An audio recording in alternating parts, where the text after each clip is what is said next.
Tu m'autorises? Bah oui, attends, c'est toi quand même. Alors, en ce moment, je vois beaucoup de gens parler de ça sur les réseaux sociaux.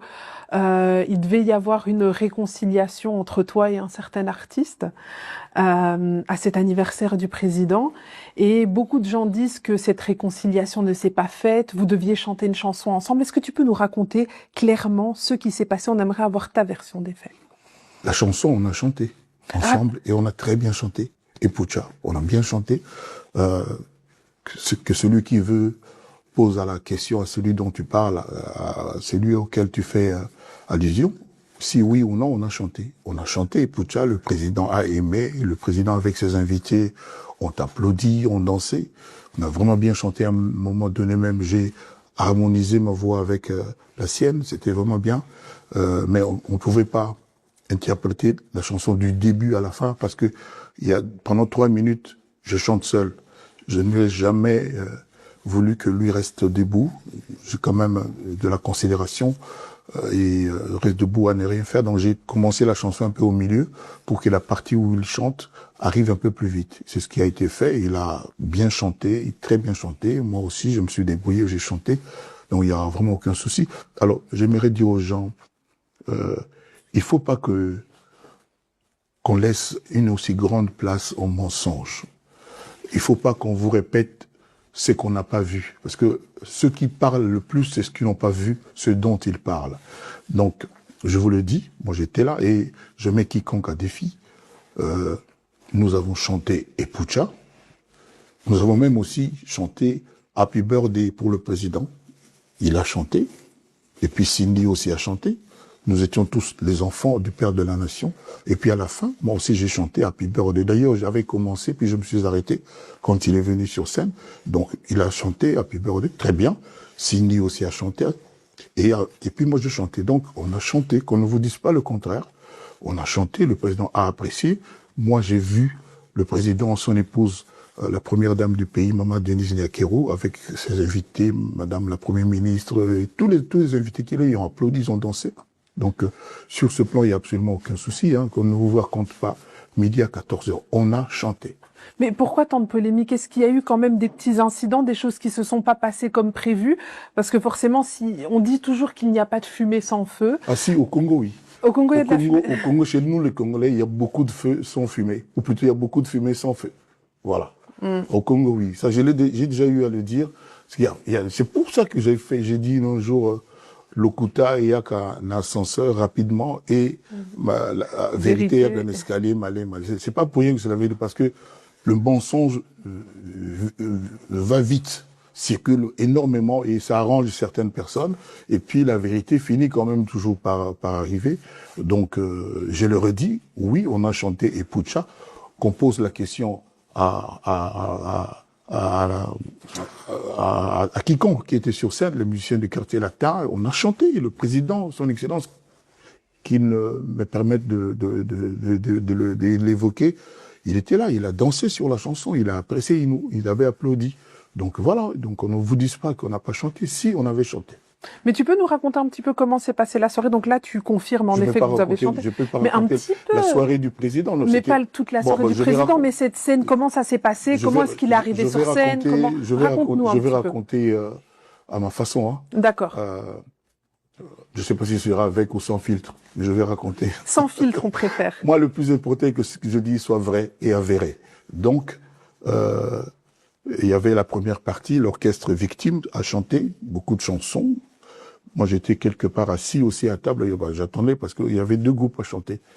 Et après, on m'a demandé, on m'a demandé de monter sur scène avec le quartier latin. On était quand même commencé à être un peu défraîchi parce que c'était quand même long.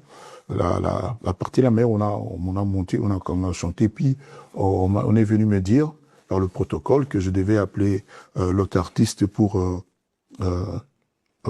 chanter Pucha. Mais nous, on avait notre répertoire à faire, parce qu'on était quand même là pour chanter nos rumbas. On voulait les classiques de Koffi Olomide. Moi, je ne les appelle pas les anciennes chansons, mais les classiques de Koffi Olomide. Donc, on s'est mis à chanter, les gens étaient contents.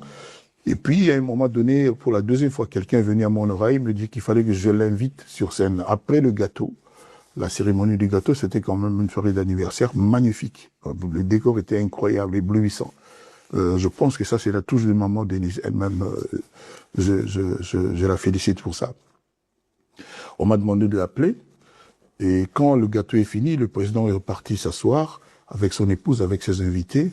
Donc, on est venu encore une fois me faire signe, il faut l'inviter maintenant pour chanter. J'ai dit, Monsieur le Président, après tous ces cadeaux somptueux, permettez-nous de vous offrir aussi notre cadeau à nous. Vous êtes le père de la nation, donc nous, notre cadeau, c'était vous interpréter, parce que c'est une des chansons que vous préférez, la chanson Epucha. Et pour ce faire, je vais inviter sur scène celui avec qui j'ai chanté cette chanson. J'appelle donc l'ancien chef d'orchestre du quartier latin, là, Papa Nakaina, notre nouvelle star. Il n'y avait pas une forme de provocation, sachant qu'il est en conflit avec son enfant Keina, est-ce qu'il n'y avait pas une forme de provocation dans cette appellation? Alors que les gens m'écoutent bien. Je réaffirme que c'est lui le papa de Keina et que Keina n'a pas un autre papa. Son papa, c'est lui. C'est comme moi, quelles que soient les difficultés, les différends que je peux avoir avec, par exemple, Didi Stone, je suis son père et elle est ma fille. Je l'ai dit 1000 fois. Maintenant, les problèmes inhérents à une famille, les problèmes internes à une famille entre une mère et son enfant, un papa et sa fille, ça ne regarde que sa famille, ça ne nous regarde pas. Moi, je ne peux pas interférer et commencer à dire ça, je ne peux pas dire, ça, je ne peux pas dire, parce que je ne connais pas les problèmes. Et puis tout ce que je vois dans les réseaux n'est pas forcément vrai. Les réseaux sociaux congolais, aujourd'hui, c'est devenu le nid des mensonges. Donc, qu'on me pardonne de le dire, comme ça. Donc c'était pas pour provoquer? Ah non, absolument pas. La fille là, Keina, l'enfant là, est né alors que son papa était dans le quartier latin. C'est quand je les ai emmenés la première fois en Europe, qu'il a rencontré sa mère, et puis l'enfant est né par la suite de ça. Donc c'est un peu le bébé du quartier latin. Et moi, j'aimerais quand même dire que les gens réfléchissent bien. Quand je dis, quand on est le père, c'est à vie. On n'a pas le choix. C'est comme Dieu le Père. C'est lui notre Père à nous tous. C'est notre Créateur. Quel que soit ce qui se passe, c'est lui le Père. Et l'enfant n'aura jamais un deuxième papa.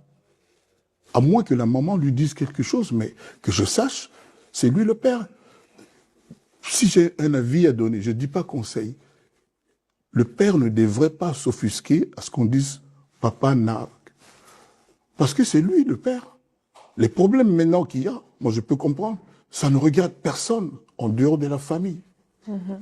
Ça ne regarde personne. Je ne vais pas commenter davantage, mais on peut priver son enfant de sa solde mensuelle, de son argent de poche, de tout ça. Mais on reste son père.